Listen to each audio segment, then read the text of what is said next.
Viral pesta cerai di Malang ala pesta nikah lengkap dengan sound horeg. Sebuah video yang menampilkan acara tasyakuran perceraian, yang oleh warga setempat disebut tasyakuran pegatan, mendadak viral di media sosial.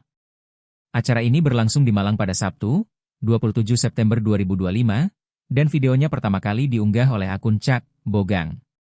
Dalam video yang beredar, terlihat sejumlah orang menghadiri acara dengan suasana yang menyerupai perayaan, lengkap dengan sajian makanan dan dekorasi sederhana. Dari undangan yang sempat rekam, lokasi acara memang berada di Malang.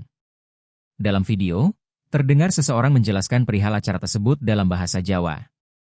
Gak nyumbang, pernikahan, gak ngasih amplop, di undangan gak ngasih sedekah, cuma syukuran dia cerai gitu loh.